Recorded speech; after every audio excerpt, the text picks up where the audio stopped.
Good morning, everyone. Today we come to the group lecture 14. Okay, so in the last lecture, we talked about the optical selection rules for the bright exciton and the dark exciton in monolayer WSe2. Okay, then in this lecture, we talk about the selection rules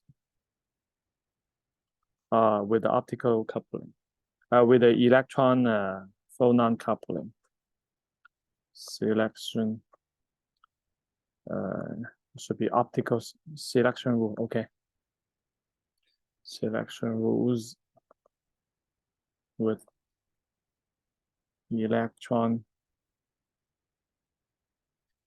phonon coupling.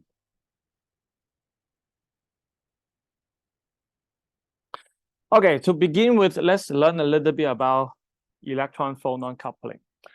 Probably you already learned this before in your solid state courses, or maybe when you read the textbook. But anyway, we'll review some basics of the electron phonon coupling. So let's assume there's some atoms. Okay, some atoms. Okay, some atoms. Then they have a certain potential. Okay, let's say the potential is something like this. Okay, something like this. I mean, it must be periodic. Okay. Okay, let's say it's a periodic. Okay, so this is the potential V. Okay, V. Then you have the electron. The electron is moving, and then they form a band. Okay, they form a band. And then because this is a periodic potential, you can use the block wave function to represent the eigenstates of the electron. And in the simple model, you assume all these atoms, they are fixed, they don't move, so they have the periodicity all the time. But once they vibrate, then you break the translational symmetry. Okay, so then this will induce a perturbation on the electron, and that can cause additional coupling effects. So let's just pick one of this. My drawing here is not very good. Okay, because it is off.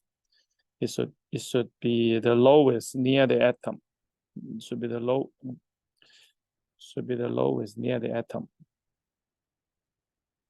Should be something like that.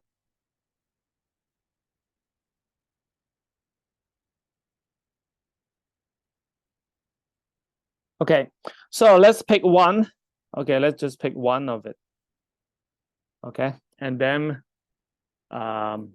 let's say this is R, I. Okay, let's say this is R. Just assume a simple 1D system. The position is Ri.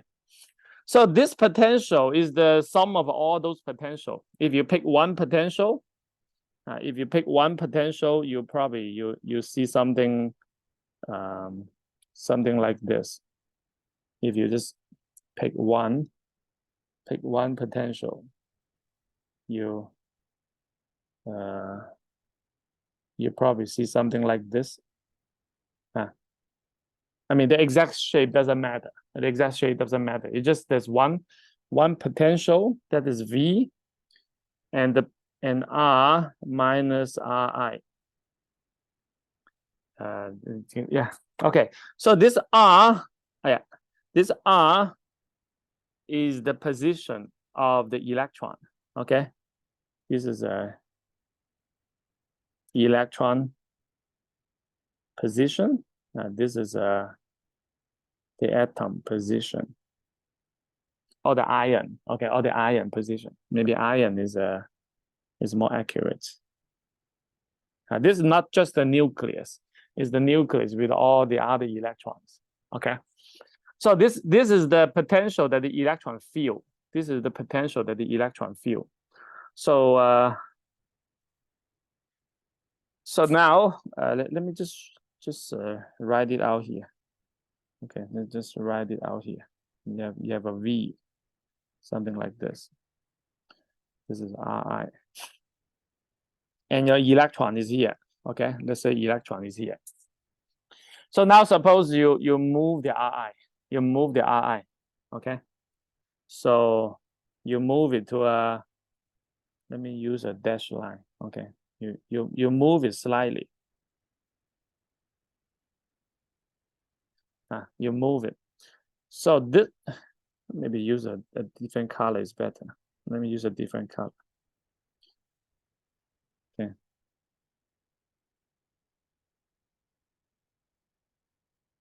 Okay, then there's the displacement. There's a displacement. Okay, let me call this displacement delta Ri then. Okay, delta Ri. So now you have a new potential called V R minus Ri minus delta Ri. Okay, this is the new potential. So this is the original potential, R minus Ri. Okay. This is a exaggeration. Okay. In reality, the atom won't move that much. The phonon vibration are very, very small. Okay, this is too much. Okay. But just for illustration purpose, I move it a lot. Okay. So in reality, this is very small. This is very small. So because it's very small, then you can use the perturbation. You can use the perturbation to do it. Okay. So you're going to take this as Ri, and then you do a derivative on Ri, and then V R minus Ri. Okay. Okay. So then this is the change, the Hamiltonian. I mean, I should not call it Hamiltonian, okay? But in order to make it Hamiltonian, you need to change this into operator. Okay, change this into operator. Okay, so this one, this is the original potential. That's the original Hamiltonian. So this is the part that is induced by the slight change of the atomic position. So this is the perturbation. Okay, so this is the perturbation due to lattice displacement. Okay, so this one,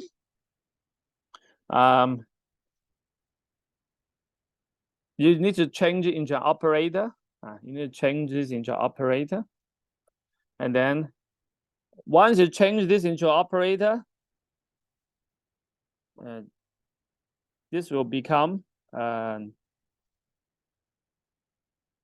change into a linear combination of this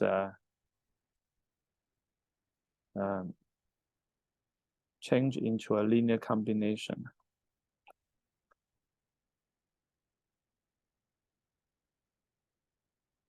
A combination of phonon creation and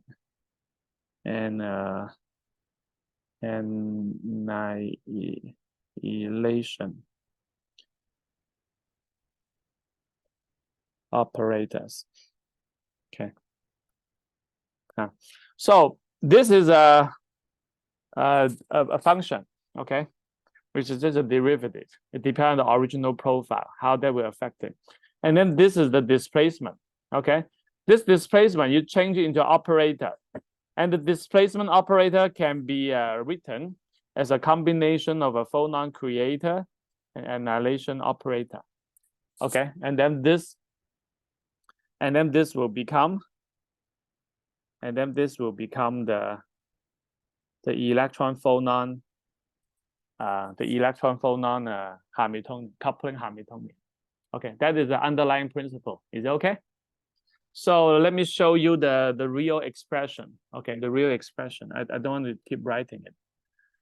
Okay, you go to our paper. Okay, let me remind you again. This paper from our group, very selective chiral Phonon replicas of dark excitons and trions in monolayer WSe2. So you go to this paper, you go all the way to the supplementary material.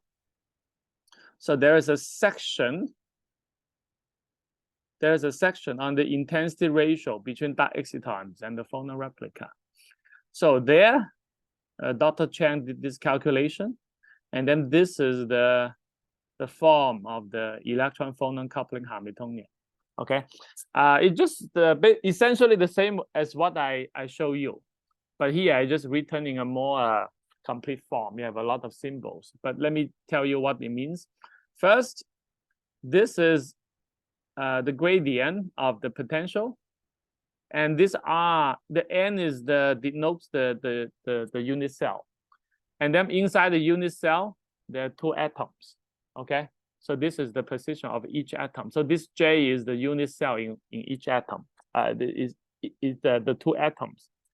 Actually, there are three, but two of them have the same vertical position. Okay, the W and the Se atom. So this is the gradient with respect to the motion of each atom. Okay, then this two is the creation and annihilation of the phonons operator. Okay, and then we have this phase factor due to the periodicity, and then these are just some constant.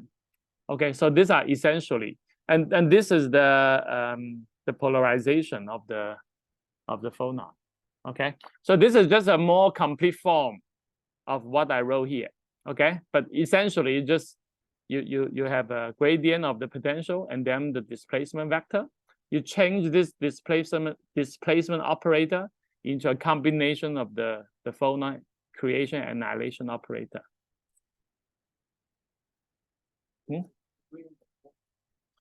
The gradient? Yeah, the gradient is a potential. Is it a force? Gradient.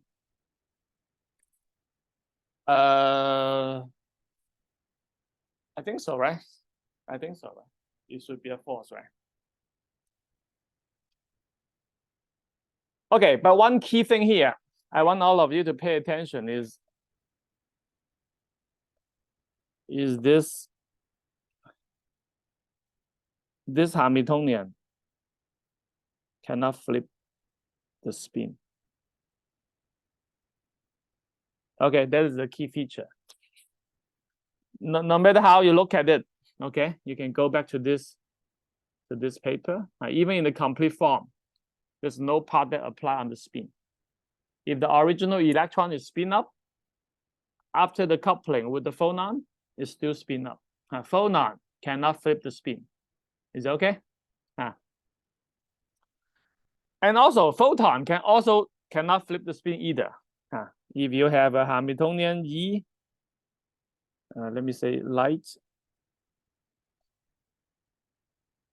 cannot flip the spin either.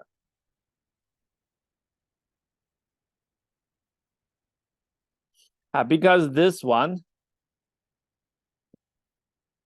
if you write it, it just basically is something like basically E electron. It basically just a momentum operator. It's a dipole transition. Even if you go to quadrupole transition, higher order, but none of this has anything to do with the spin. Okay, so shining the light will not flip the spin of the electron. You have the phonon, the lattice vibration will not flip the spin. Okay, so how can you flip the spin? How can you flip the spin? You just go back to look at the Dirac equation. Okay, you go to the Dirac equation. Some lectures ago, there are only two terms in the Dirac equation that touch the spin. One is the Zeeman term, the Zeeman term. One is the Zeeman term only, and the other is the sigma cross E or dot E, I forgot. Okay, so there's this Zeeman term, and then the spin-orbit coupling. Only these two terms, you need double check this dot across. I think it's cross. Okay, only these two terms in the Dirac equation can flip your spin. So this one requires magnetic field. So if your experiment involves no magnetic field, no magnetization, then the only way to flip your spin is to use spin-orbit coupling. That is what we did in the last lecture. I show you how the spin-orbit coupling couple the two bands with the opposite spin and produce a band with a dominant spin, but with a small mixture with the other spin. That is the mechanism to flip your spin. Is that okay? Okay, keep this in mind. Then let's go to study the phonons. Okay, so in this lecture, we only focus on one type of phonons. I prepare a PowerPoint. Okay, so this is the phonon band structure of monolayer WSe2. I mean, I just copy from this paper. Okay. So this is the brilliance, a line, like a few lines from the brilliant zone. Then we focus on the gamma points. Okay.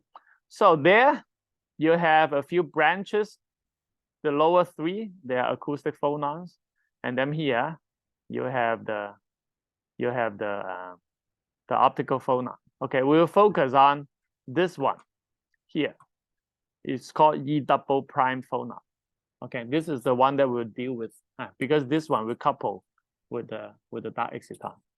Okay, so in the gamma point, it preserves the full symmetry of the crystal. The full symmetry of the crystal. So each phonon and gamma point, they have their representation in the symmetry group. So the symmetry group in monolayer WSe2 is the D3H group. Okay, at gamma point, all the phonons, they have their own representation. So when you look at this paper, they already denote the representation here, like A1 prime, A2 double prime. Then what do you mean? Then you just go here, A1 prime, A double prime. Then these are the characters. They're all one-dimensional representation. So basically, what they mean is that let's say A1 prime.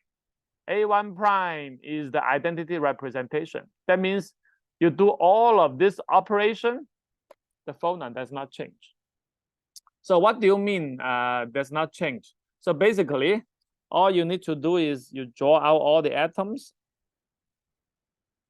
and then just draw the vector there. Okay, you just draw the vector. Draw the vector. Maybe, for example, one is like this.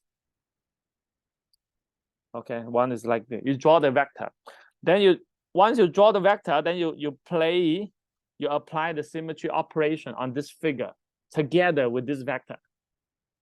Okay, you treat the vector as one part of your object. You know what I mean? When you have the crystal, you apply the symmetry operation, you just rotate the crystal, reflect the crystal. But when you're dealing with phonon, you add the vector to denote the direction.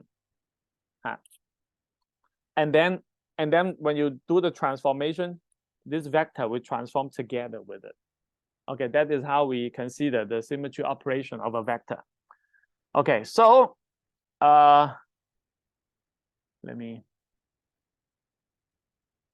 okay, so now, for example, this A1 double prime will be different. A1 double prime will be this one. They're all the same with the A1 prime, except that when you do the vertical reflection, it becomes opposite. Okay, so that means these two are different.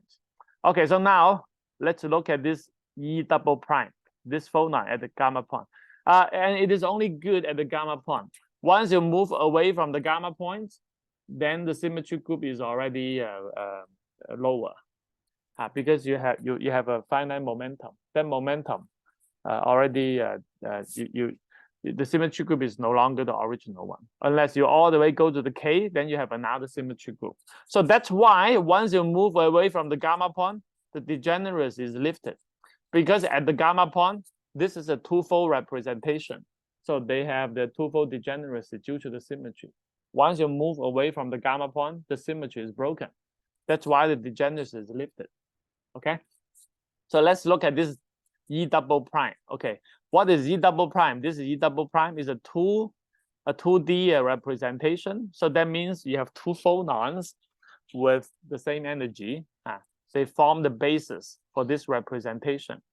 And they transform according to this function. Okay. So what is Z double prime? So let's go to look at our paper. So you go to this paper, you go to our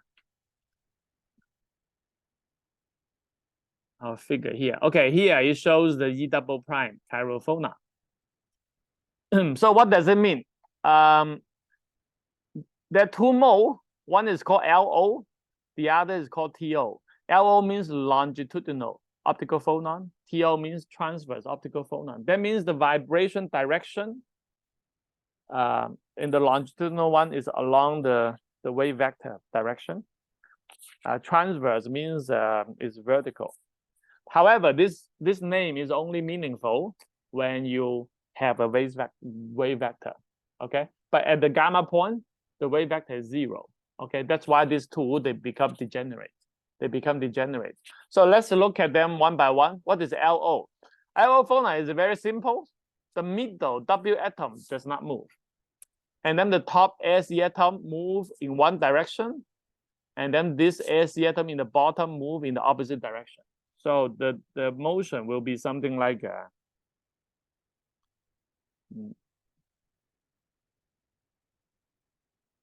will be something like you stretch here and then go like this, and then you go like this, and then am I drawing it correctly? Yeah, something like that.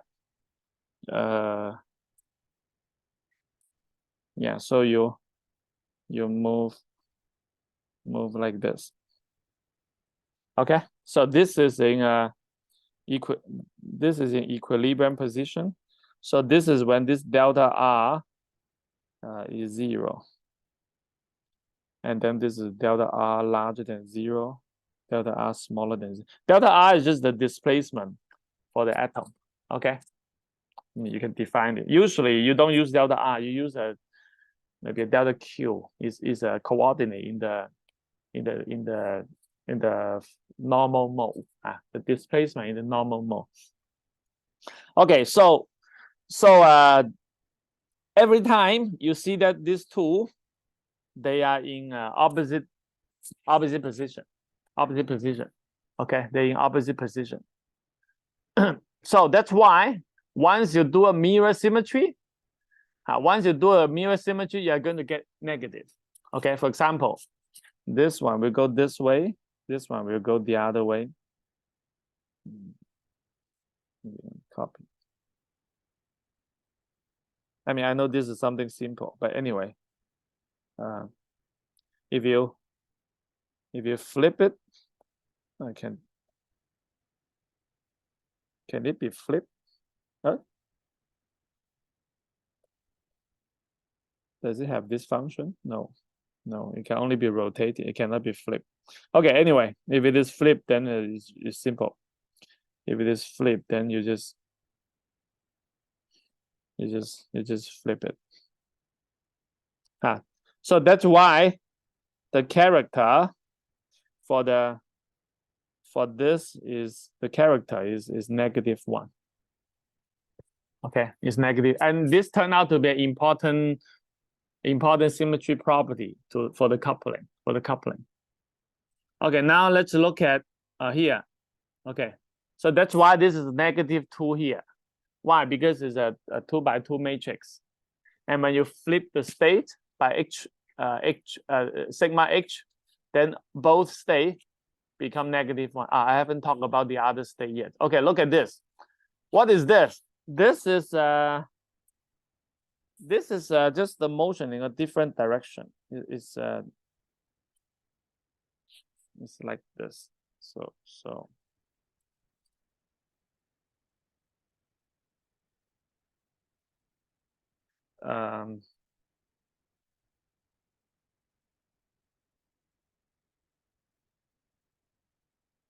okay, so you look at here.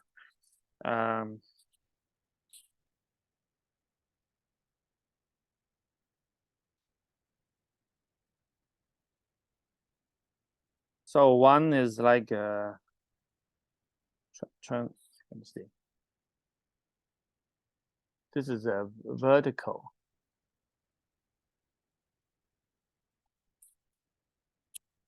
Okay, so one is like this. One is like this. Okay. Okay. The other is like this. It's like this.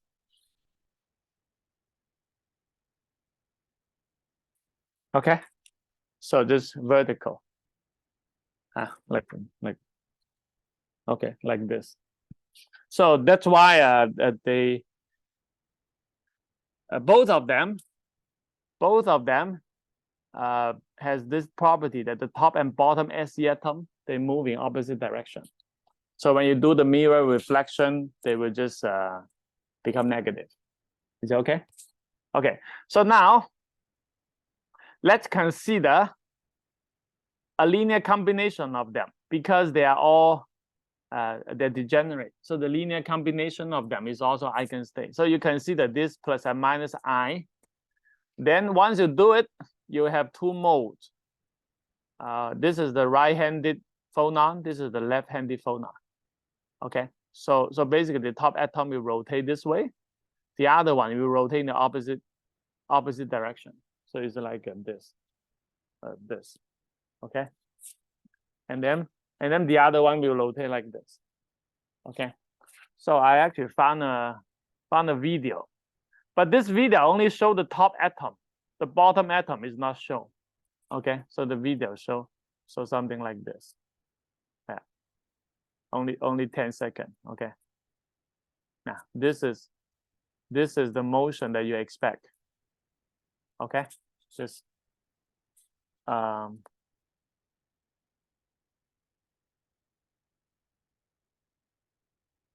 but the bottom atom is not shown.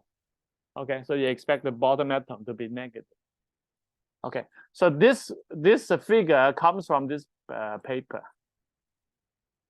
This is a paper from Xiang Zhang's group, observation of chiral phonon. It was published in Science. However, the phonon in this paper is not the same. It's not the same phonon that I taught in this talk, because here they're talking about the chiral phonon at the K point. So the chiral phonon at the K point, I think what they show here is the chiral phonon at the K point. Like this video, what they show is the chiral phonon at the K point. So it's not the exact same phonon that we talk about. But I cannot find a better video to show you. Like so that is the video that I can find in the paper, in the supplementary material of the paper. But I think it is more or less is the same. Okay, just a rotation. And if you're interested, you can read this paper. Yeah, they use infrared spectroscopy to detect the chiral phonon at the K points. Okay. So let's go back. Okay. So the key thing about this chiral phonon is that they carry angular momentum. I mean, you can already see they're rotating. So they have angular momentum. They have the h bar plus and minus 1 h bar. Okay. So that is the important thing. Okay. So now let's go back to the character table. So let's look at the character here. C3. If you rotate it by 120 degrees, you have a character of -1. So how do we understand this? Okay, we understand this from the chiral phonon because you can write the matrix in any basis. Okay, so let's consider the chiral phonon property. So I mean, we're denoting these two chiral phonon as these two states. Okay, these are the two states. One is rotating this way, the other is rotating the other way. So let's consider the symmetry. So before we already got it. If you apply the H on both of this, you are going to get -1. Okay. So now let's consider the rotation. The rotation for 120 degrees. The chiral phonon, they behave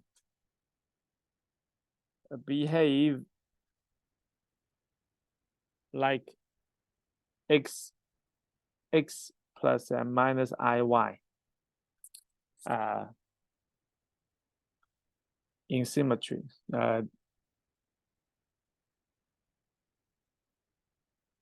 In symmetry. Okay, so if you have something like this, so you can actually draw in a complex plane. This is iy, so you're going to have something like this. You're going to have an angle. So basically, you're going to have an angle. Of course, the other one will be negative. Okay, so when you rotate something like this, you basically just add the phase. Because once you rotate it for 120 degrees, then you just add the phase there. Okay, you just rotate it 120 degrees, you just add the phase. So all you need to do is to add the phase. And according to the convention that we use, this will be the phase that they add. Whether it's plus or minus depend on whether you're rotating the object or rotating the coordinates. Okay, so we use our convention to show the phase is this one. Okay, so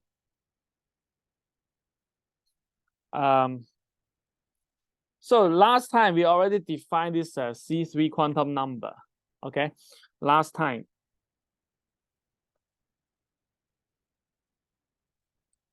We define C3 equal to E negative I 2 pi C3. Okay, we define this. So in this case, you will have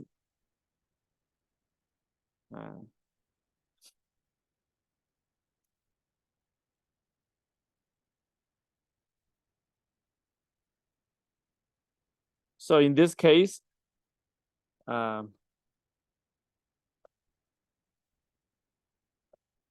you will have E negative I 2 pi 3, and then C3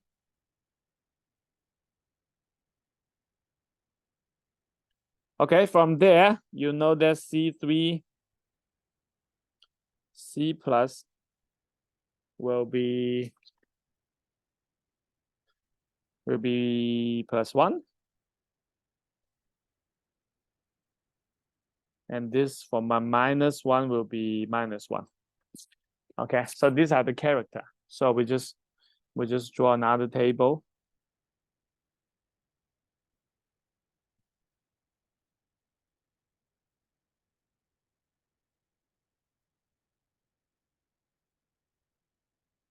Just draw the character table. Okay, so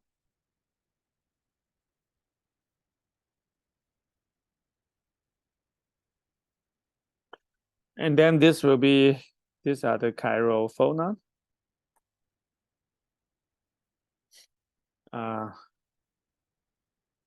This is the right-handed one. The right-handed phonon. And then this is the left-handed phonon.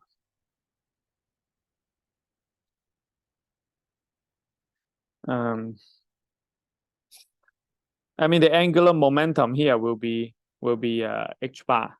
Okay. So write it. Then this will be sigma h. Both of them are -1. Both of them are -1. And then when you do the rotation with respect to the W atom, then this one will be +1. This one will be -1. Okay, this is the character table. You can confirm this. Okay, if you write the C3 matrix, if you write C3 on this two states, you're going to get the matrix like this. You're going to get this one here, and then you're going to get, and make it slightly smaller.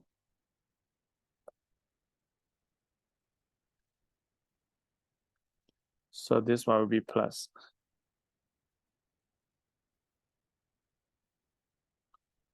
Okay, so what is the character? What is the character?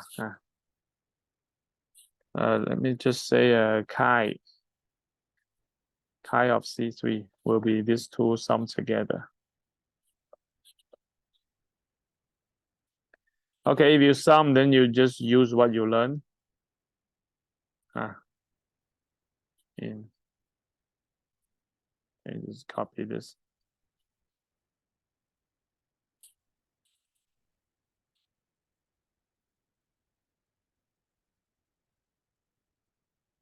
Okay, then these two cancel. Then you have 2 cosine 2 pi 3. So this one is -1/2. Okay, cosine 120 degrees, -1/2. Then it just -1. Okay, so that is the character for this operator. And then you go and check the character table. Now C3 is -1. Okay, is it okay?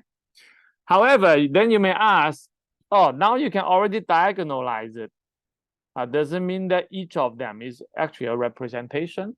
That's not right. Because in order to make it into a block form, you say to make it, because we're claiming that this is a irreducible representation, right? That means you're not able to change them into block form for all of the operator. But for this particular operator, you are able to make them into block form. And the same for this. You can also make them into block form, okay? Because they're all -1, -1. So if you do the same thing here, if you do the same thing for sigma h, then what you will get is this. Just -1 and -1. Okay, then when you get the character, then you're going to get -2. However, in order to reduce it into a simpler irreducible representation, you need to make them into block form for all of the operator. And you can do it for this one, but once you go to here, this one, it will be different. What do you mean? This is the mirror symmetry on the vertical plane. So what it means is this. You have, let me just copy this thing. So what it means is that you need to change this. You have a vertical plane, okay? You have a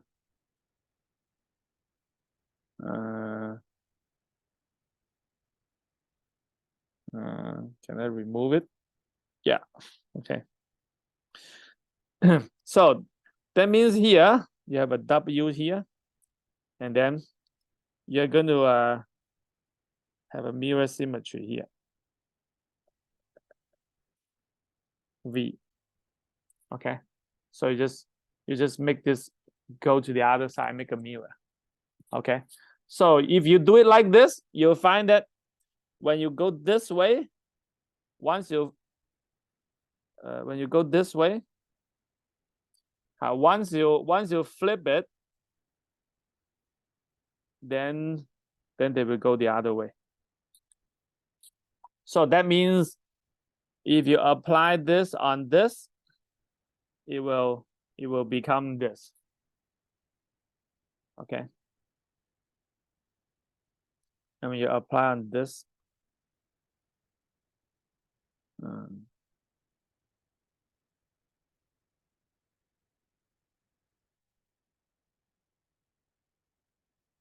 then it will become the opposite.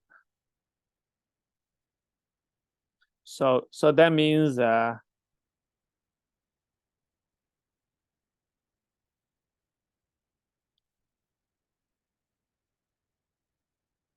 negative will become, what is the matrix?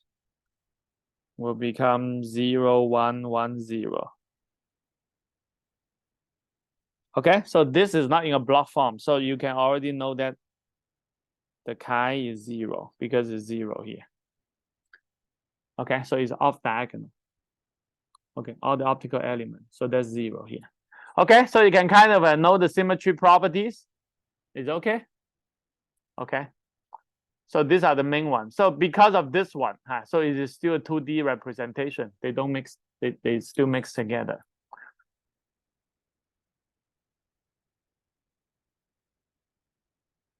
Okay, so now let's go to study the coupling.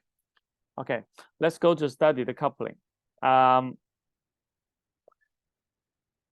the last lecture, we talked about these two bands.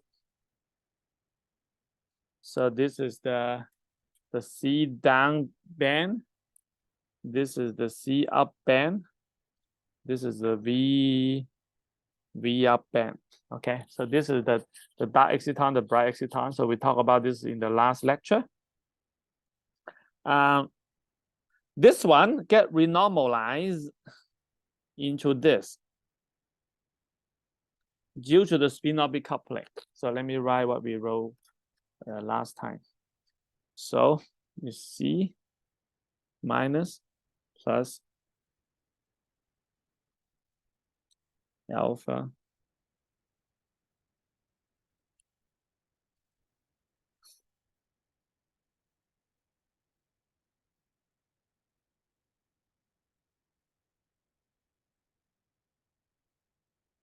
because there's another band here. There's another band. There's another band C prime here.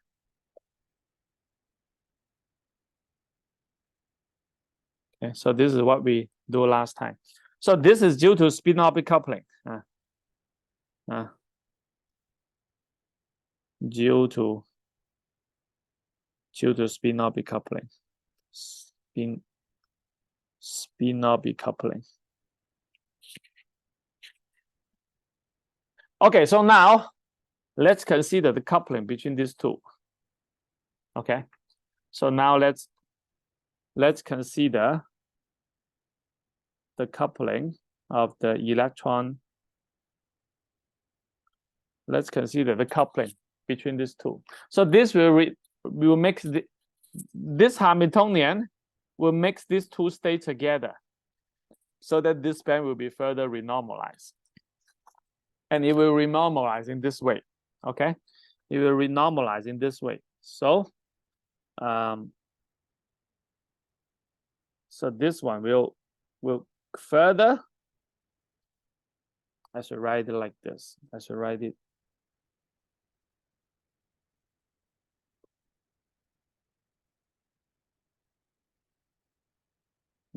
Go like this due to spin-orbit coupling. Okay.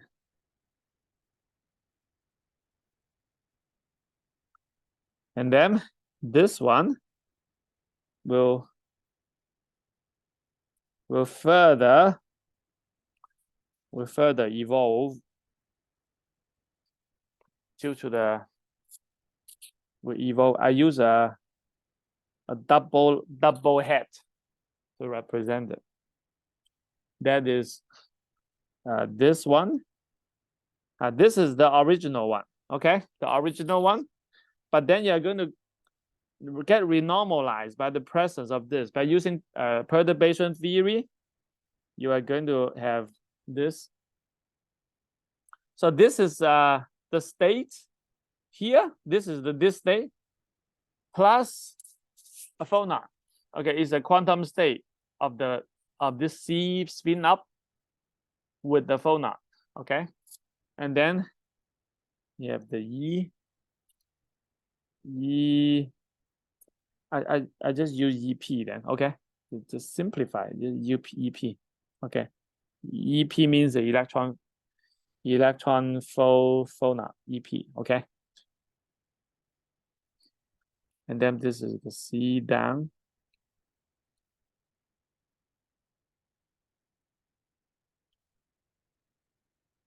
And then this will be C up. Okay, then you have the energy difference. The energy difference will be this energy minus this energy. That is always the case for perturbation theory. Okay, you always have an energy factor minus. So what is the energy of this? This will be the energy of this C up, and together with the energy of the phonon. I mean, the energy of the phonon is just h bar omega. Okay, so this is the renormalized state. Okay, so this state is a good eigen state for H with just H with the electron and no spin orbit coupling. Maybe I just call it H0 then, the original Exciton. Okay, then this is a good eigen state for H plus. This one should be plus the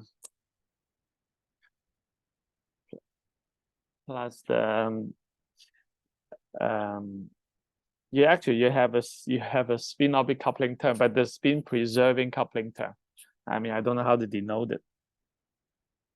Anyway, you plus a spin orbit coupling spin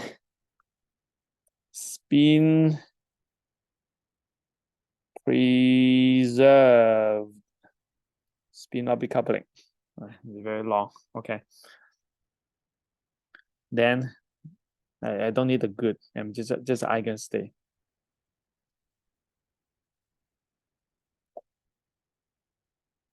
Okay, and this one is eigenstate for. Then it just this one you can just write spin orbit coupling, including the spin. Include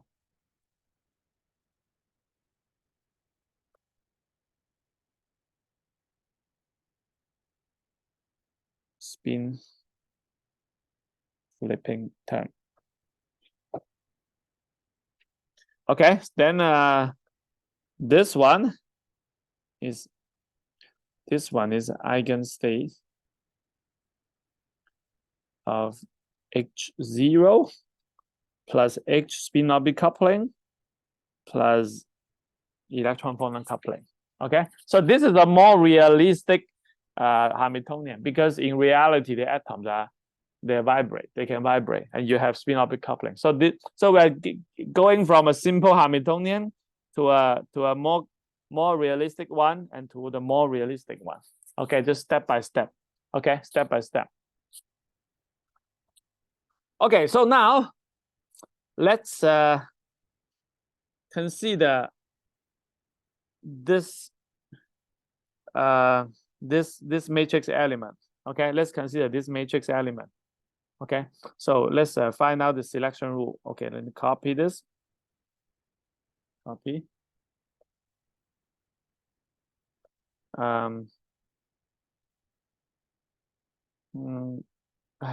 Just write it again then. Okay, so because this time it will be, we're going to have plus and minus, okay, plus minus. C down. Okay, so this is the electron coupling between this state and this state. Okay, so what kind of phonon can mediate this kind of coupling? Okay, so you just apply the operation. Okay, this is the technique that we used before. You just apply a C3 here, C3, and then C3 negative 1, C3. And okay, so this one does not change because the spin up, the electron phonon coupling Hamiltonian preserve the threefold rotational symmetry, because that is the symmetry of a crystal. So I mean, you can actually double check. If you want, you can go and double check. I didn't write it here. Okay, you double check the form of this one. This is the gradient. When the original potential has the symmetry, even when you do the gradient, you still have the symmetry. Okay. I mean, together with the phonon, all those things. Okay, so this Hamiltonian has the threefold rotational symmetry. And then let's go to this part. This part will be C. Oh, sorry, this is not.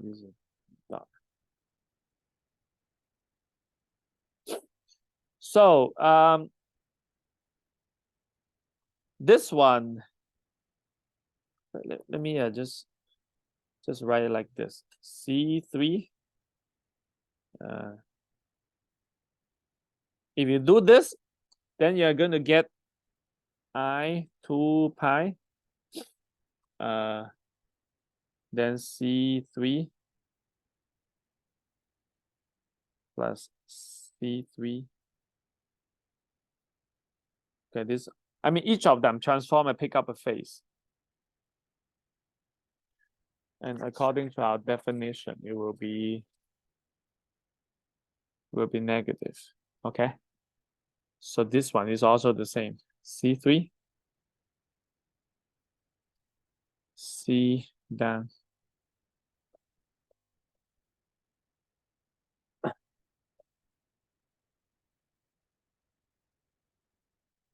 So many C's. There's small C and big C.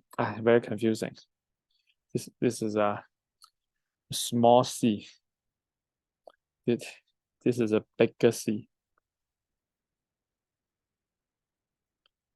Okay. Okay, sorry for the confusion. This is big C, small C.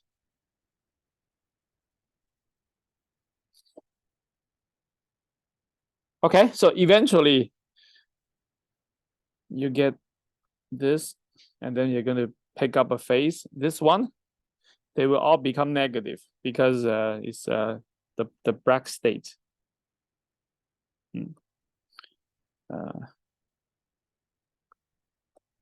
So it will be negative. This will become plus now. C3.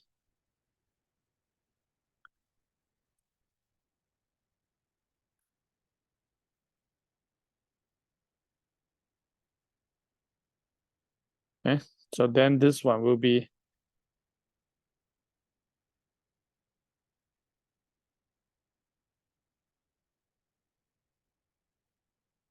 okay.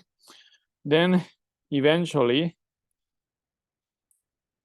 you combine them together. Then it will be I2 pi C3 minus C3.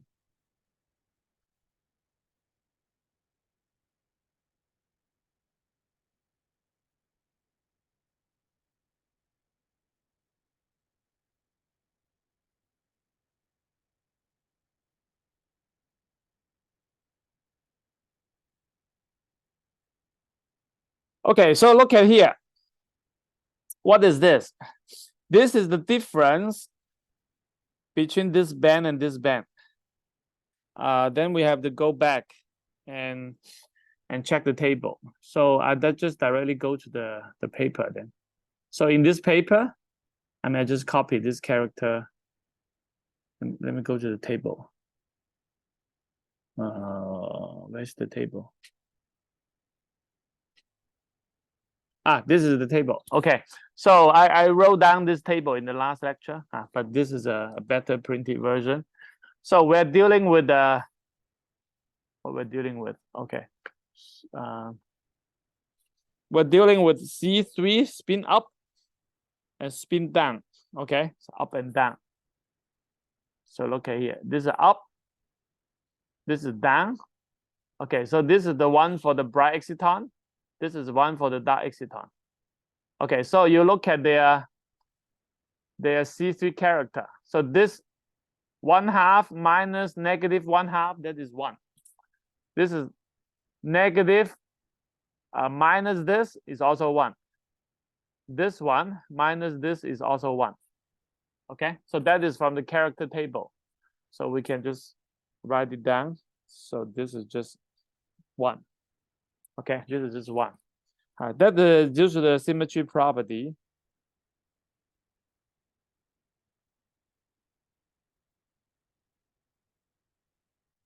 Let me just copy this.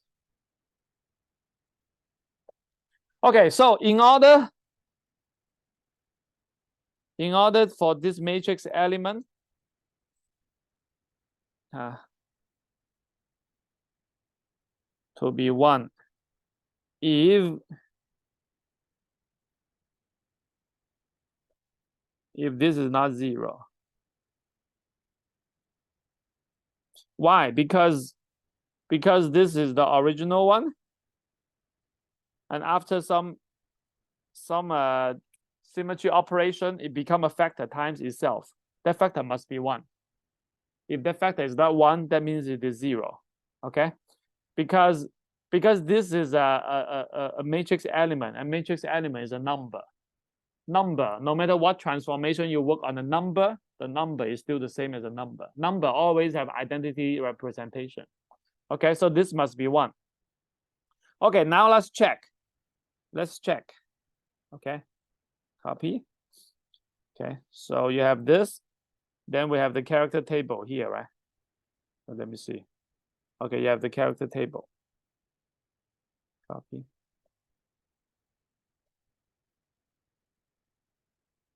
Then is E. You just plug in the number, okay? You just copy. For the plus is plus.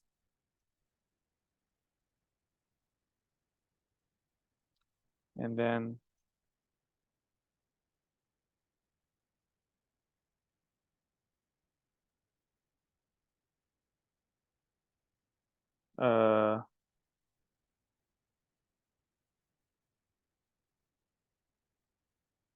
okay, so this is 1 minus 1. This is 1. 0, 1, okay. And not equal to 1. Okay. So that means the coupling is only good for left-handed phonon. The coupling is only good for left-handed phonon. So that means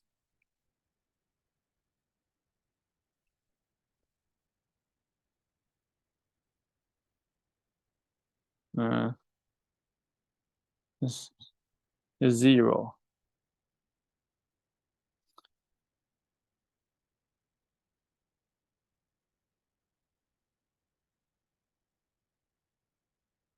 Can be.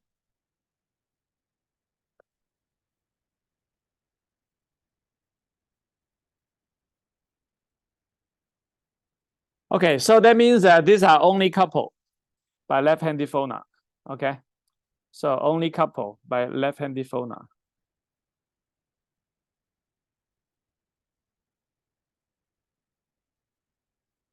by this. Okay, that is the selection rule.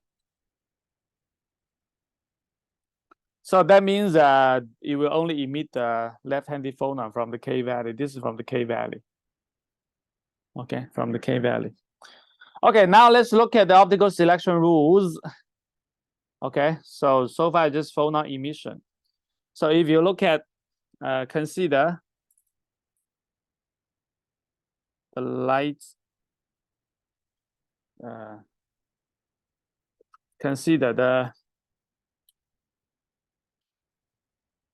phonon-assisted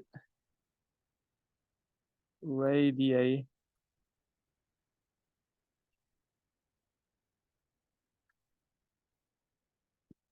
of dark exciton through the C1 transition. Okay, what do you mean? What do you mean? That means let's consider the Fermi's golden rule. Fermi's golden rule.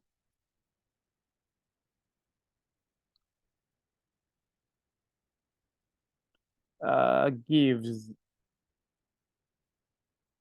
Okay, so you have this. You have the transition probability C double bar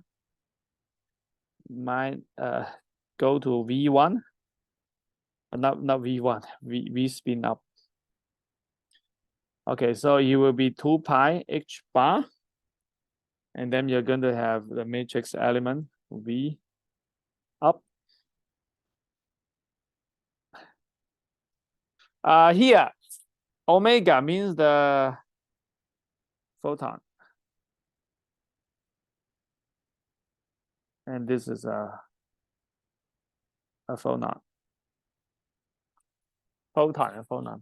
This means you have an electron in the V up state, and then you have a photon. You have a phonon. Okay. Then this couple through the electron light operation, and then C up. Of course, here you need to have a phonon. You need to have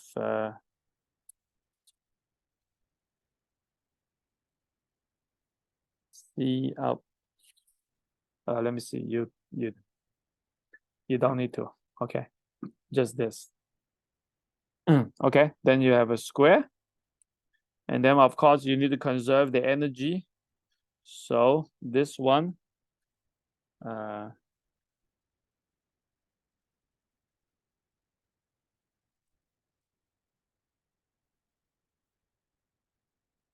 Minus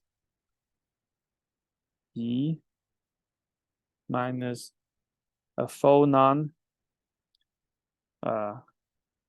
and photon.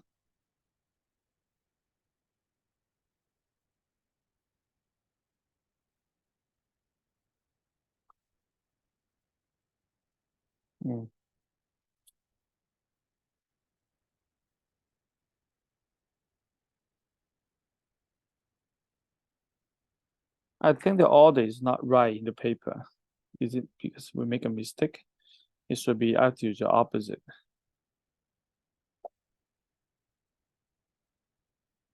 It should be this. Huh? It should be this.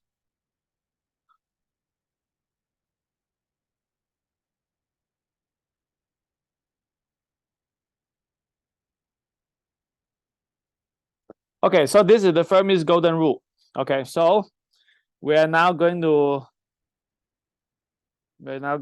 write it. So you just put this expression here. What is this expression? Let me see. Here, this is the expression. Okay, we're going to write this. We're going to write this expression here. Copy. No, not this expression. This one. We're going to You're going to write this expression. Copy. And just paste it here. Okay. Okay, so now let's continue. So I need some space here now. It will be a long equation. So this P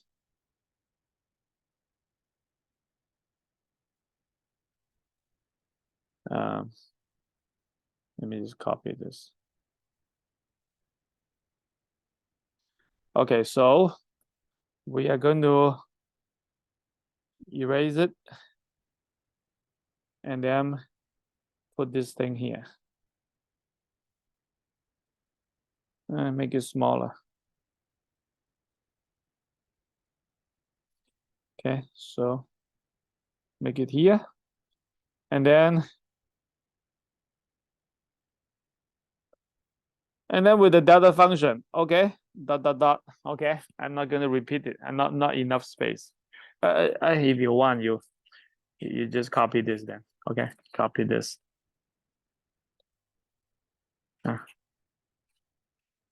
Dot delta function. Okay.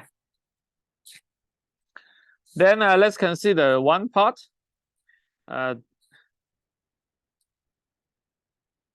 You're going to see that this one,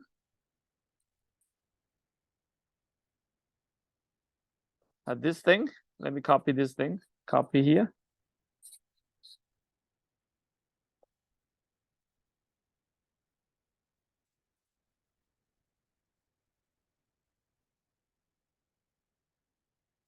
This thing will give 0. Due to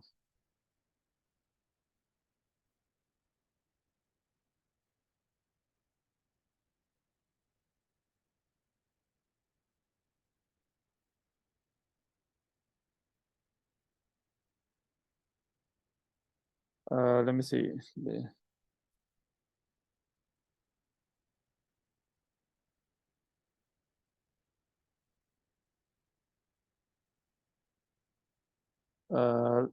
What?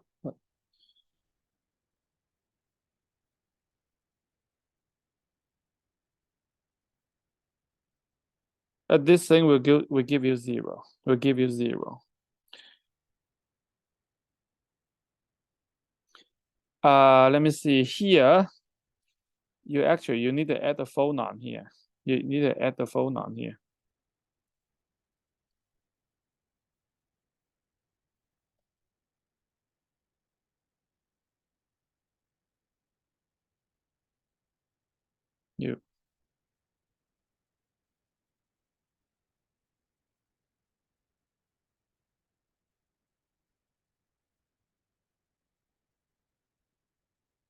Let me see. Did I make a mistake? Did I make a mistake? Let me see.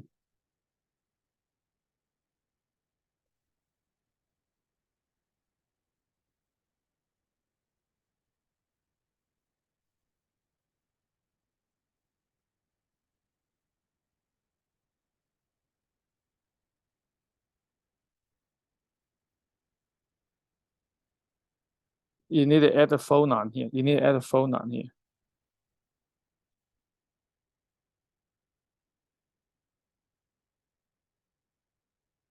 Because otherwise, there will be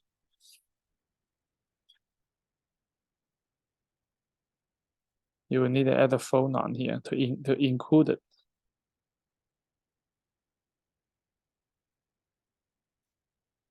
Yeah, because the final state there's a phonon here. Okay, so this first state involves no phonon coupling, and you can show that this one is 0. What gives you the finite one is this number. Is the part that give you the electron coupling. So let's consider this one. Okay, if you consider this one.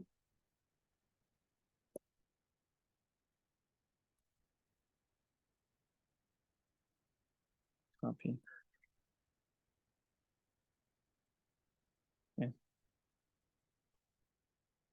Then you have the delta function. Okay, then eventually, I just rewrite it better.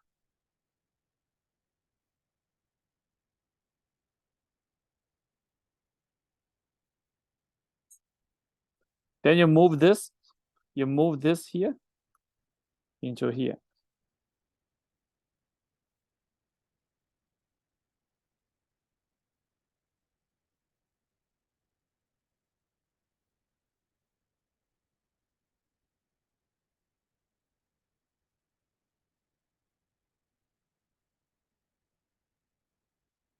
And then you just write C minus.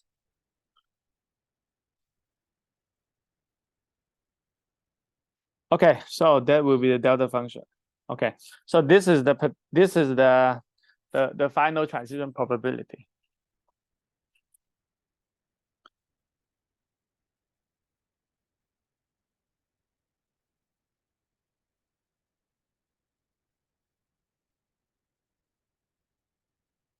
Okay, so look at here. Look at here. Look at here. So this part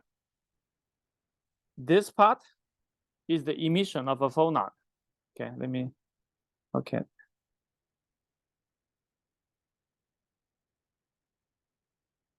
Of a phonon.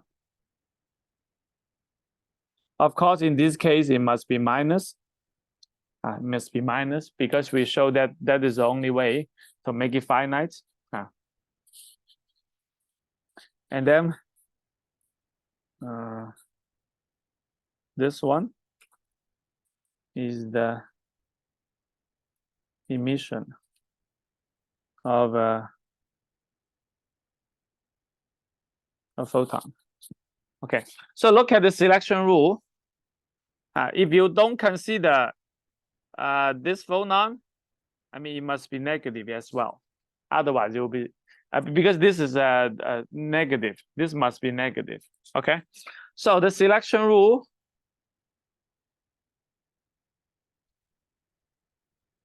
follows this.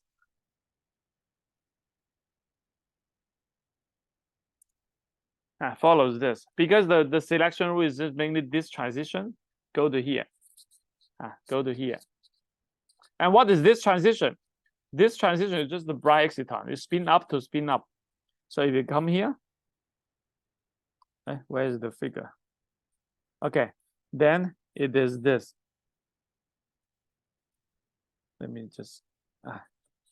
It is this.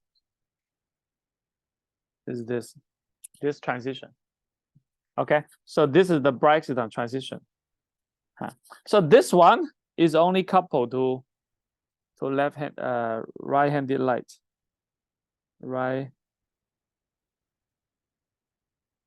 Sigma plus light. Sigma plus light. So if you want to represent it better, so you can draw it this way. You can draw it this way. You can draw it this way.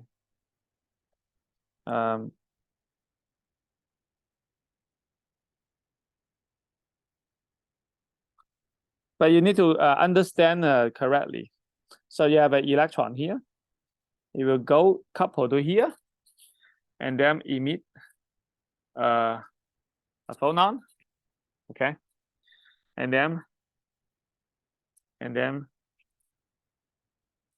then this one go to here and emit a photon. That is what this says. Okay, you have this go up to here, and then from here you go down. Okay, this represent. Okay, but you need to be careful when you draw a diagram like this, because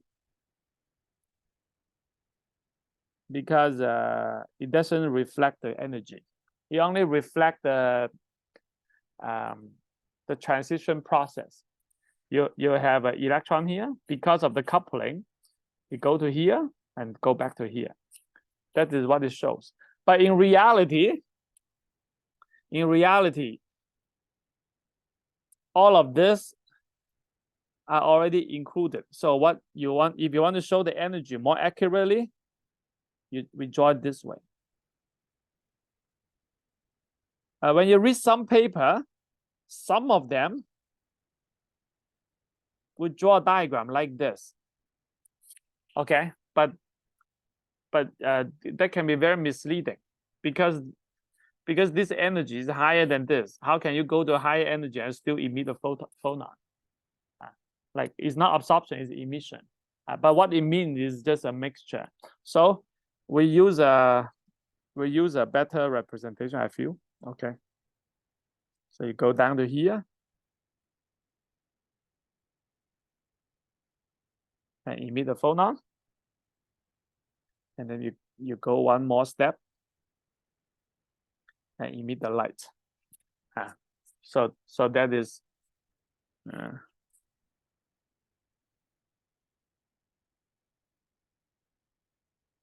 phonon. Photon.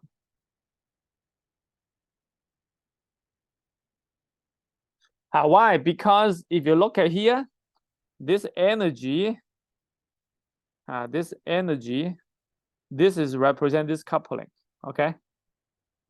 And then this energy delta function here, this shows the energy relationship that the conduction band subtract the valence band and photon energy, they need to equal, okay? So basically from here, you know that this must be equal to some.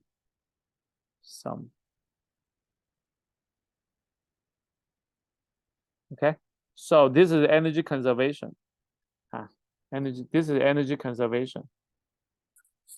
So that means you have this should be a double prime here. Double prime. Okay, so the difference is this. If you use a C with no this two line, then you want to represent it. You first couple to here, and then go back. Actually, it's no. Is if you don't have a line, it's something like this. This one couple to here to gain a dash, and then couple to here to gain another dash, and then go down to emit the light. Okay, so that is what it is working. But if you already have the two dash here, then this already include the spin orbit coupling and include the coupling to the bright exciton. Then you just emit two of them. Okay, so that is how it is represented. Okay, so basically, for the dark exciton, besides if you just go directly, if you go directly, let me use a different color. If you go directly, then you just emit the PZ. But if you go through emit a phonon and then emit a photon, then you can emit circularly polarized light. So there are two paths for the dark exciton. One is a direct emission of the photon. It will be linearly polarized. The others emit the phonon first and then emit the photon, then it will be circularly polarized. So that is the main result of our paper. So then similarly, when you go to the K prime value, then all this helicity will be flipped. Okay, all this helicity will be flipped. So this can be summarized in our paper. Let me go to our paper. Okay, that is what we summarize here. Okay, so in the K, this one we emit the phonon left-handed, emit the photon right-handed. This one emit the right-handed phonon and the left-handed photon. Okay, so they're opposite to each other. So if you want to draw it like more visually appealingly, then this is what we draw. Okay, so now we come to this summary. We have learned that for the bright exciton, emit out of plane light, circularly polarized. For the dark exciton, the dipole is PZ, okay, vertical. So the emission will be in plane. But once you go to the dark exciton phonon replica, then the emission will be out of plane. Okay, because it's circularly polarized. And the selection rule follows that of the bright exciton. Because the effective part in the Fermi's golden rule for the light emission is just the same, exactly the same as in the bright exciton. So you just follow this rule. And then the phonon part will be opposite. From there, you can already see the conservation of angular momentum, because this is a band and this is a band. When they emit, then they just have a like this two, just have different angular momentum. Okay. So more or less that is the result. Do you have any questions? By the way, let me go through the data a little bit more. So this is the dark exciton. This is direct emission, and here, this is what we call the DP. P means phonon replica. Okay, and this distance here you can measure is 21.4 millieV. So if you compare, that is this phonon. Okay. This is in wave number, but if you divide it by 8, then you multiply by 8. This is about 170 wave number. Okay, so this is so when we got the data, we at that time we noticed this. Like you have a dark exciton, you have a replica here, you have a trion, you have another line here, you have the trion here, you have another line here. This separation are all 21.4 millieV. And we know that this is the gamma point phonon energy.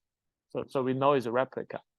But then we if you do the second order derivative, I mean that is how we review the weak feature, then you get this too. And this is the replica, this is a replica, this is the replica. Okay. And how do we show the selection rule? You can show the selection rule by using left-handed light and right-handed light. Okay, so this is if you just measure the right-handed light for the A exciton, you only see one branch. You only see the K value emission. Okay, and it's the same for the maybe from here is better. Okay, this is the A exciton. You see the right-handed light. And you find that for the phonon replica, it's just the same, okay? But for the dark exciton, because the dark exciton emit linearly polarized light, so it has both. It has both K and K prime value. They can emit right-handed light.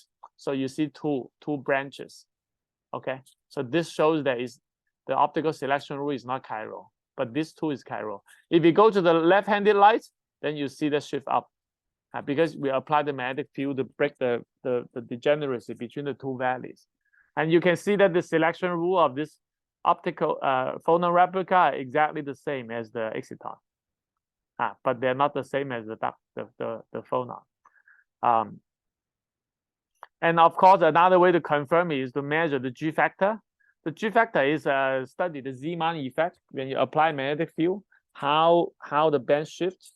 And the phonon replica will follow the Zeeman shift of the dark exciton. So you can see that this is the dark exciton Zeeman shift. You have a G factor about negative 9.9. And this DP, where is the DP? DP is here, the blue one. You can also see that it basically follows the same stock shift. So by using this, not stock shift, Zeeman shift, by using the Zeeman shift, you can show that with the phonon energy, you can show that is a phonon replica. But the phonon replica share a different symmetry from the original band. It follows. So this one has the Zeeman shift of dark exciton, and it has the optical selection rule of the bright exciton. So it's kind of a combination of these two.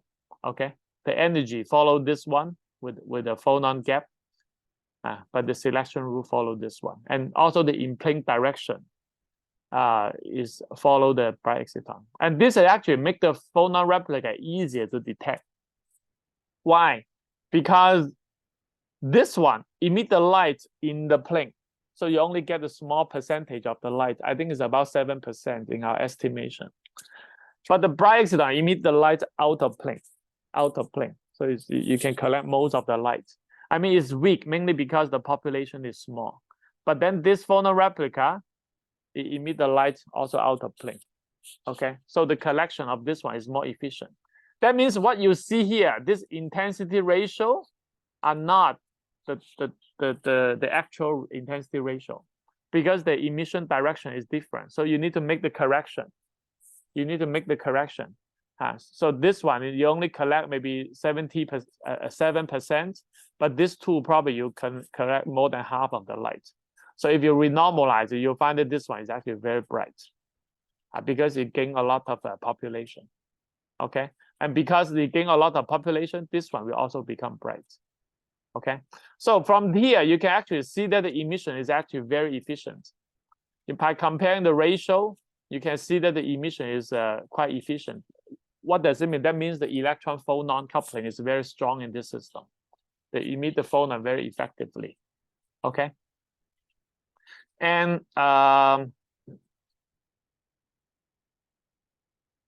okay, then let's there's one thing that I didn't mention. That is the symmetry of I just missed this part. Okay. If you look at this table, sorry, where's the paper? Okay, if you look at this table,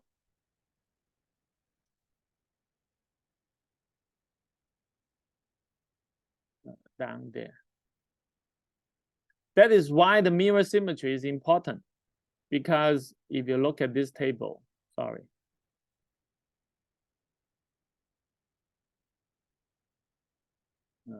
here, okay.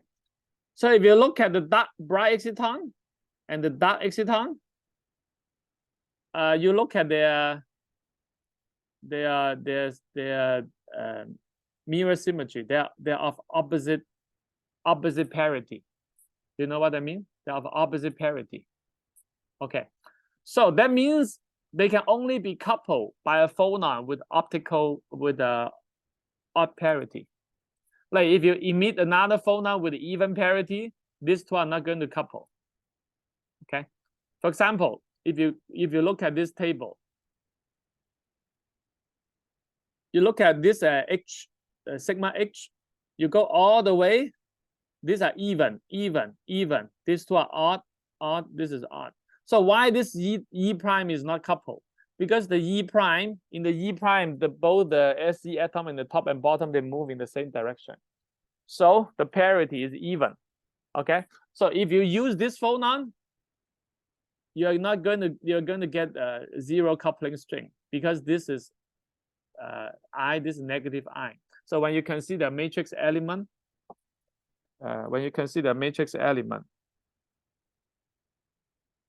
like a phonon coupling, this is a E down, this is C up. Okay, so you have I, you see I.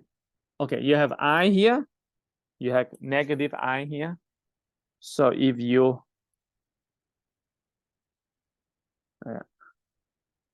have a phonon here, and if this phonon is 1, then you multiply all of them together.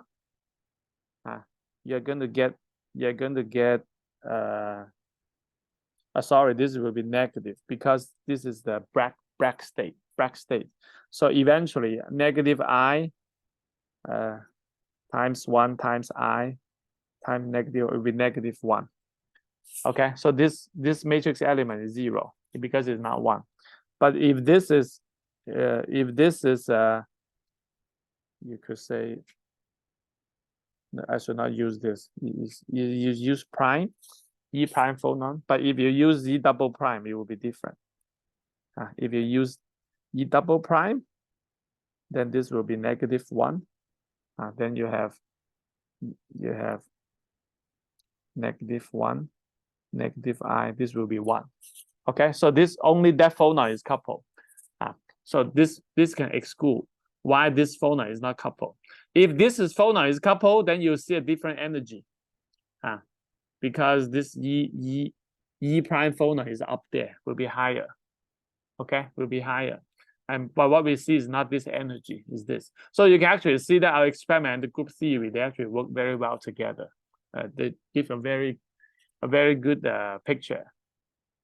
Okay, do you have any questions? Do you have any questions? Does the location of phonon moment is Sure.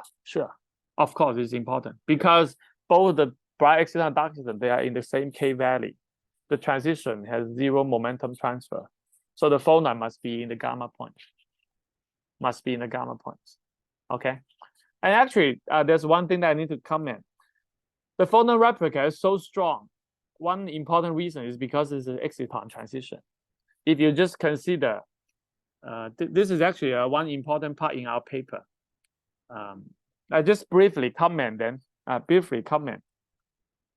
Why the exciton effect is important? Because so this transition here, our selection rule is only good at exactly the K point. Okay, exactly the K point. Once you move away the K point, the symmetry is broken. Okay, it no longer holds. But when you have an exciton, the exciton is a linear combination of many states. It's a linear combination of many states. It's a linear combination of many states, and they combine in a certain way to preserve the symmetry. Okay, but once you have so many states, then the transition will not only go like this. It will have the spread out. We have the spread out of the momentum.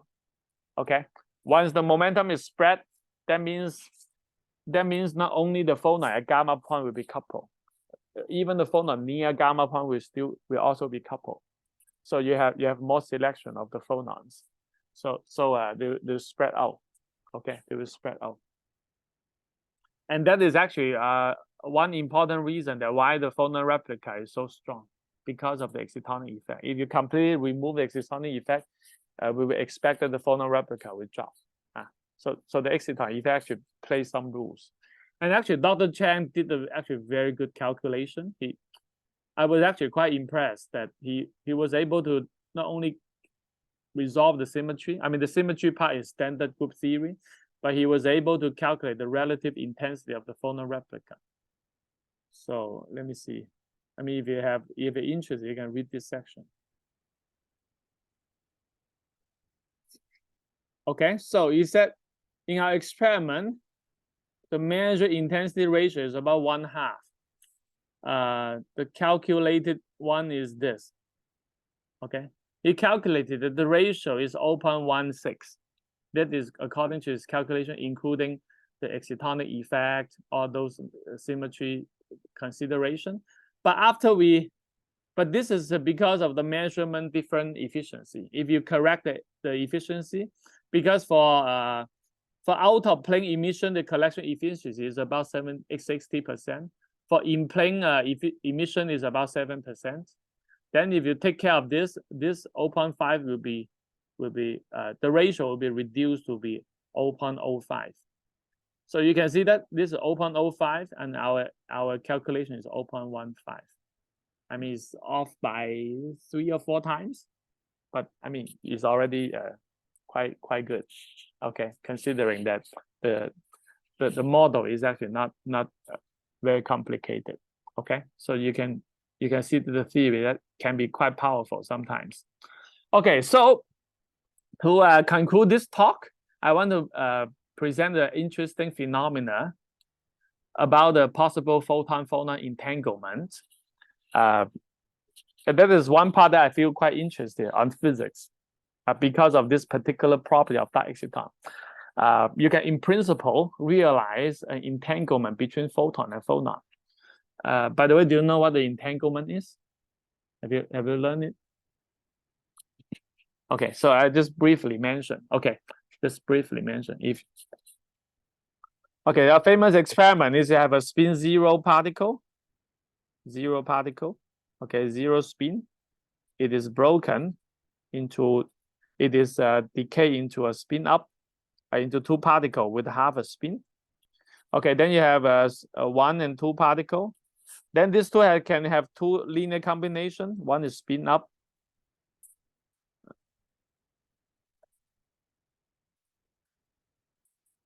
It can be spin up and down or spin down and up. Okay, so you have spin up, spin down, and plus spin down, spin up. They must be a singlet. So this one, is it plus or minus? Minus. Okay. Okay, so this is the entanglement state. Okay. The interesting thing is when these two particles move very, very far away, when you measure one, if you show spin up, then the other will show you spin down. If you show spin down, the other will show you spin up. Okay, but you don't know the result. So people call this the spooky action in a distance. These two go very, very far away, but somehow the measurement outcome is still correlated. I mean, I call this a correlation without communication. They always correlate, or even though they're so far away that they still cannot talk to each other. I mean, one of the most mysterious phenomena in the world so far. But now we want to make it into photon and phonon. Want to make it into photon and phonon. I mean, people have already confirmed the quantum entanglement phenomenon by using photon. Basically, they generate two photons. Photon 1, photon 2. Okay, then the two photons just move very further away, and they know that the total angular momentum is 0 when they generate these two photons. So if one is h bar, the other must of negative h bar. If this is negative h bar, this must h bar. Okay, they use two photons to confirm the quantum entanglement. You can imagine an experiment that you use photon and phonon. Okay, so you have something with 0 angular momentum. You emit a photon, and you emit a phonon. Okay, and their total angular momentum is 0. Okay, so this photon, if it is h bar, this is negative h bar. If it is negative h bar, this is h bar. So this photon just go very, very far away, but your phonon is still in a solid. Okay, so you're kind of you have a material here, the 2D material here, and then you have a phonon here, and then your photon just go very, very far away. But somehow when you measure this photon, if you measure spin up, immediately this phonon inside a solid will show a negative 1. If you measure negative 1, this one will immediately show. So that means after the light leave your solid, that particular photon in a very large distance somehow have a correlation with the phonon still in the solid. Okay, so how can we do it? In principle, the dark exciton can help you to do it. Okay, so how do you generate a coherent exciton? So what we want is we want to generate a dark exciton. Okay, you have two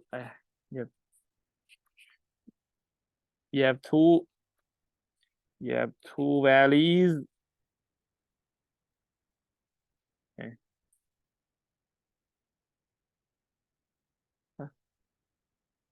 It looks like my Apple Pencil is running out of battery. Okay. You have K prime value. So imagine you shine the light, shine linearly polarized light. Okay, so your light has 1/2 of sigma plus 1/2 of sigma minus. So this is a linearly polarized light. I just call it a horizontal, then a vertical.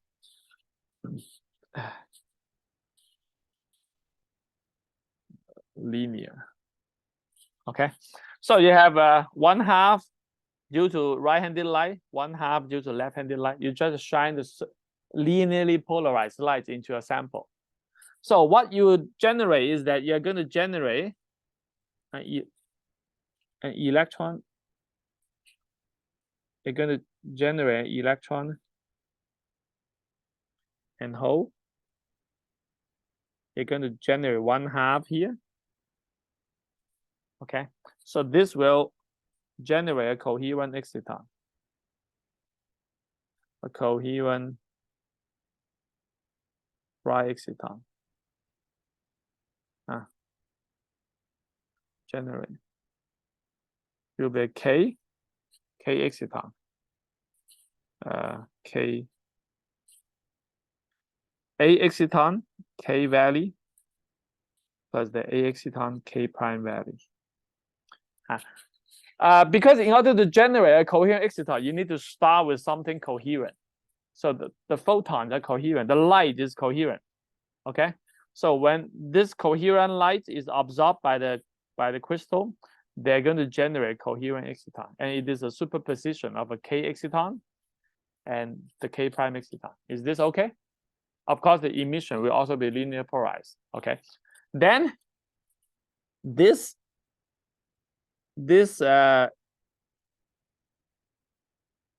exciton, this electron is going to relax to here. Relax to here. And this relaxation can maintain the coherence. Because this is still a quantum transition. Okay, so when it transition, it can maintain the coherence. Okay, so relaxation. Okay, relaxation.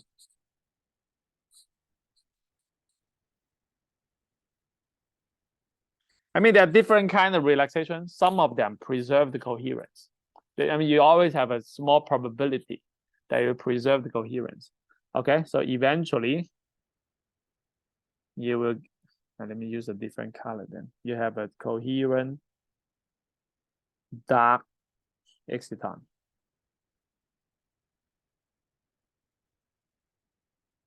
So it will be dark K plus dark K prime.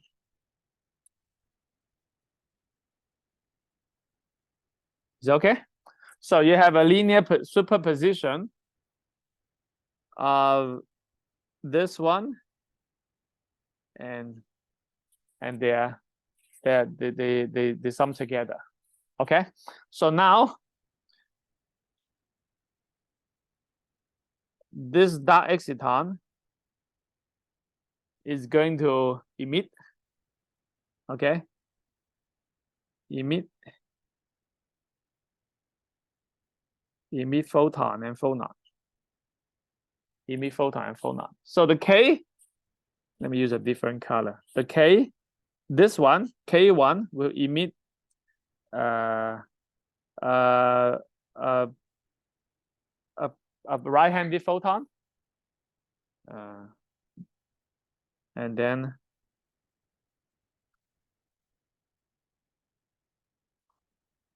I use this sigma then. Sigma with a left-handed light, and then this one will be left-handed light and right-handed photon.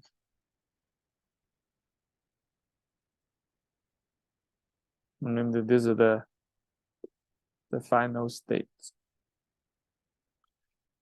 Okay. Then you see that this is the entangled state. This is the entangled state. So this is a superposition of two particles. Their real space position are very far away. But when you measure them, if you detect right-handed light, then the phonon inside a solid will be left-handed. If you detect left-handed light, then the phonon inside a solid will be right-handed. Okay, so this is an entangled state. So you have a phonon entangled state. I once wrote a proposal based on this idea. I want to say we want to propose experiment to prove this and kind of use this as quantum information, because quantum entanglement is an important way to deal with quantum information. But unfortunately, the proposal was not funded. But the idea was very interesting. The difficult part is that it's so difficult to measure it. Because your phonon, I mean, photon part is easy. They emit the photon, then you just detect the polarization of photon. That's easy. But your phonon, I don't know what we can do to measure the polarization of a phonon inside the solid. Because in our experiment, we did not measure the phonon. Like in this paper here, we did not directly measure the phonon. Okay. Everything we measure in this experiment are light. We shine the light and measure the light. We have no direct measurement of the phonon inside. Okay. We have no direct measurement of the phonon inside. So if you have a method, maybe some of you have some creativity, if you can develop a method to measure the angular momentum of a single phonon, then you can do this experiment to confirm the entanglement between the chiral phonon and the photon. That would be a very interesting experiment if you can make it work. The key thing is, can you develop an experimental technique to detect the angular momentum of a single phonon? Only one, not many. You have a phonon, you measure one, okay? Because you cannot control the photon. You cannot control. Every time you measure, you only get the polarization of one photon, and it can be left, it can be right.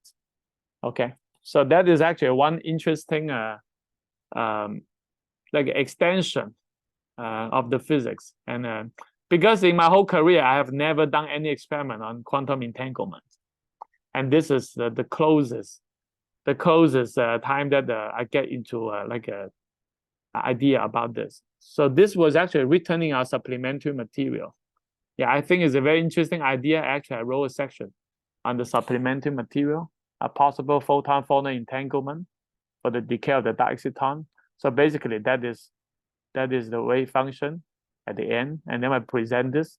You have a dark exciton, you decay to two paths, then you have an entanglement state.